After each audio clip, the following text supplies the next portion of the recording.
আসসালামু আলাইকুম। আজ বছরের প্রথম দিন।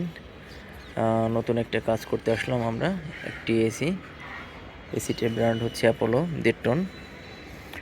এখানে মূলত এসে আমরা চেক আপ করে দেখলাম যে এসিটার লিকেজ প্রবলেম, দ্বিতীয়ত আউটডোর ফ্যান মোটর নষ্ট। আমরা নতুন করে আউটডোর ফ্যান মোটর লাগাইছি। এই যে দেখতে পাচ্ছেন নতুন আউটডোর ফ্যান মোটর। এবং আমরা লিকেজ ফাইন্ড আউট করছি।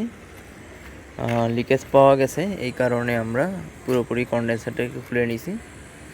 তারপরে আর একটা প্রবলেম আছে, আমরা এটা ধরা পড়লো আমাদের কাছে। ধরা পড়লো হচ্ছে এটার যে আউটডোর কন্ডেন্সারটা ব্লকেজ আছে, হাওয়ার পাচিংটা কম করে। এই যে দেখতে পাচ্ছেন আউটডোর ফিল্টার, মানে আউটডোর থেকে ইনডোরে যে হাওয়ার প্রেশারটা যায়, এটা হচ্ছে স্টেনার ফিল্টার। এই স্টেনার ফিল্টারটা জ্যাম আছে এবং লিকেজ ফাইন্ড আউট করে আমরা লিকেজটা পাওয়া গেছে এখানে কন্ডেন্সারের এই ঠিক মেন পাইপের অংশে। এখানে ঝালাই করে দিলে লিকেজটা রিপেয়ার হয়ে যাবে। আর এইখানে যে স্টেনারটা ব্লকেজ আছে, এই স্টেনারটা চেঞ্জ করে দিতে হবে।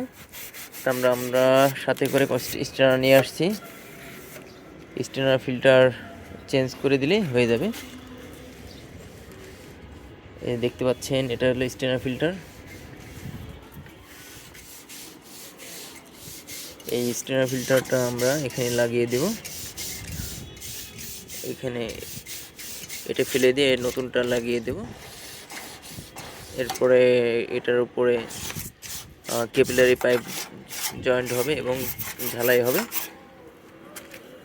তাতে গ্যাসের স্পিডটা ভালো হবে এবং এসির ঠান্ডাটা ভালো, কুলিং সার্ভিসটা ভালো দিবে।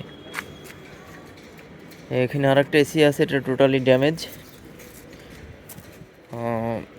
এটা এখানে দুটো এসির মধ্যে একটা এসি রানিং চলে। আমরা নতুন করে ফ্যান ক্যাপাসিটার এবং আউটডোর ফ্যান মোটর এবং লিকেজ রিপেয়ার করে আমরা গ্যাস চার্জ করব।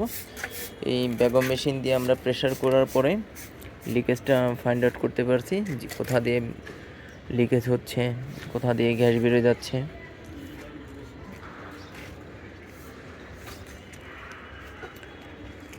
আচ্ছা, আজ এই পর্যন্ত আপনারা বুঝতে পারলেন যে কীভাবে লিকেজ বের করতে হয় এবং এসির কাজ কিভাবে করতে হয়। আল্লাহ হাফেজ, দেখা হবে অন্য কোনো ভিডিওতে। আসসালামু আলাইকুম।